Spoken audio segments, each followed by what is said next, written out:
All right, what's going on, everybody? So as we know, UFC 313, we just seen Alex Pereira lose the title. Fuck to Ankalaev out of all people. Now, for the most part, it seemed like he was going to strike with him, but when it came down to it, he stalled against the cage. So we got another champion that... Oh, we have another shitter division now. We got another division down the drain because now... Once again, stalling wrestling is rewarded in MMA. Now, I personally think that Alex won 3 and 5 for the rounds. And yes, he should have done more. I'm aggravated with both of them. But, fuck. But anyways, besides the Ankalaev rematch, because I've seen a lot of people saying that they're going to run it back right away, I'm going to be given 3 different fights that could be next for Alex Pereira. Real quick, before I get into the video, 92% of you guys aren't subscribed, so if you like UFC, influencer boxing, or boxing content, I post 3 to 4 times a week on this channel at least, so make sure you subscribe. I appreciate you. So, the first matchup I got for Alex Pereira, this is probably the least likely just because he's been on a bit of a fall off, and that's Alexander Rakic. Now, Alexander Rakic is known for his striking for the most part. He's kind of known for not engaging in fights as much as he should have been, and kind of relating to Alex Pereira in his last fight. So maybe they'll just sit at range. No, obviously we know Alex is a lot more active as a striker. I don't know what he was doing in that Magomed fight, but Alexander Rakic, when he does let his hands go, he got some nasty kicks and some very nasty grappling also. He's a very balanced fighter, and this is one of those matchups where Pereira can still prove that he has grappling. I feel like that was the problem with him in the Magomed fight. I feel like he was so focused on showing that he can grapple that he got behind on the scorecards for striking, even though I think that he won, in my opinion. But apparently the judges didn't think the same. One of them said 49-46, by the way, which is stupid. But I definitely think this could be a great win for Alex. I feel like this could be a great setup for a win, at least. I would obviously favor him to win. So...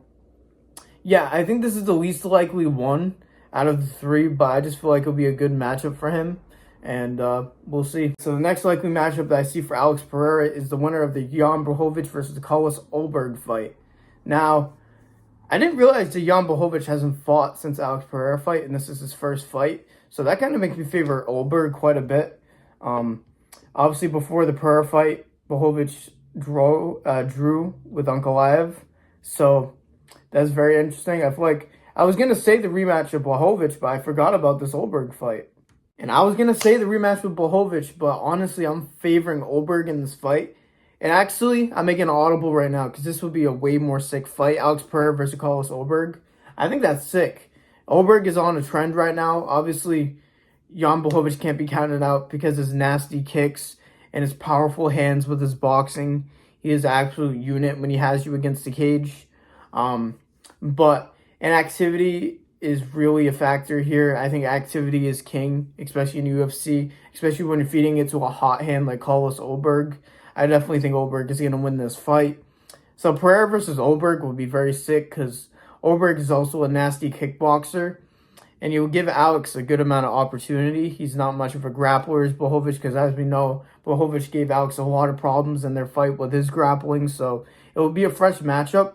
I think that would be very cool, to be honest. All right, and I got one more for y'all. Now, I know this one doesn't make entirely the most sense because of circumstances, and probably the winner of Blachowicz versus Ulberg is probably the most legitimate option. But I want to see the Jamal Hill rematch. Now, just because there's natural beef there, there's actually hype behind this fight, and we've seen matchups that make less sense be made before, even though that Jamal Hill just lost to Yuri. I just don't think they're going to make the Yuri fight again with Alex, and we don't want to see a 3rd or 4th fight. I don't even know at this time. I just seen Yuri get knocked out so many times at this point. I love Yuri, but we just don't want to see a 3rd fight between them. We really don't, but...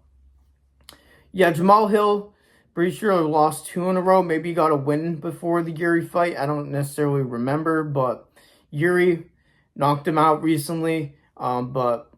as we know, Jamal Hill has been wanting this Alex Pereira rematch because the first fight went a bit,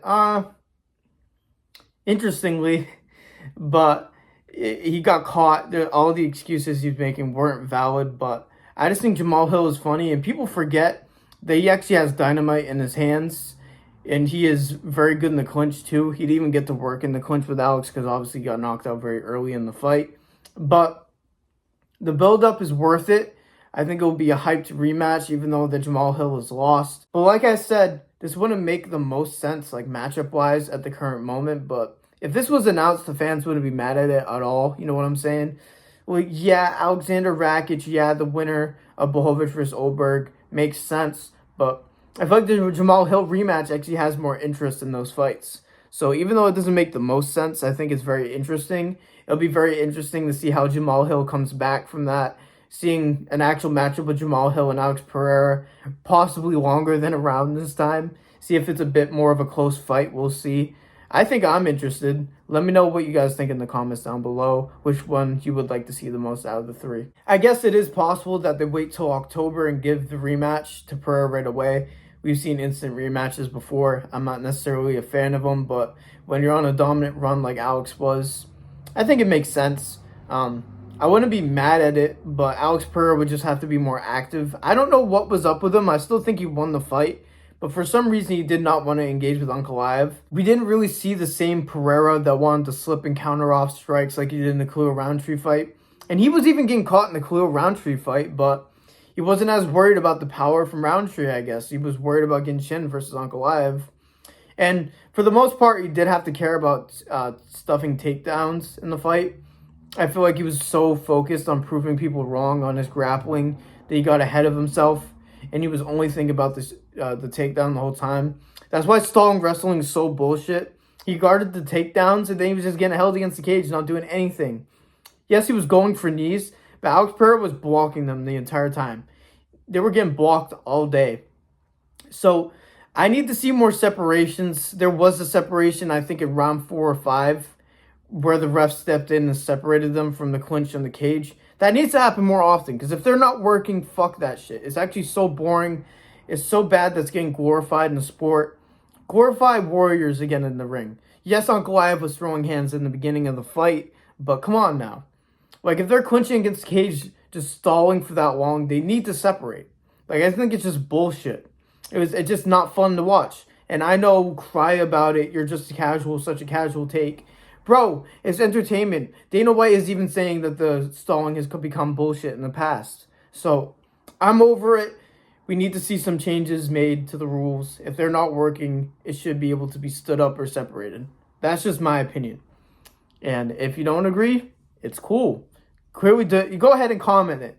Go and comment your disagreements down below. It's just engagement. So I appreciate it. So yeah, man, let me know if there was any fighters or fights that I forgot about that could be next for Alex Pereira. Let me know in the comments down below.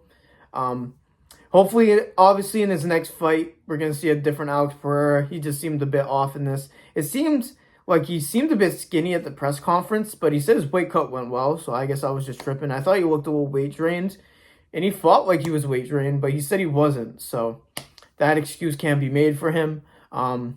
Yeah, it was very weird to see him fight like that, but I think he'll be back. I think one fight, then the rematch, but they could just do the rematch right away. Make sure you guys go follow my Twitter, because I got 0 Twitter clout. Make sure you guys follow my Instagram for personal stuff, I guess. Make sure you guys follow my TikTok, and my Snapchat for more personal stuff, I guess.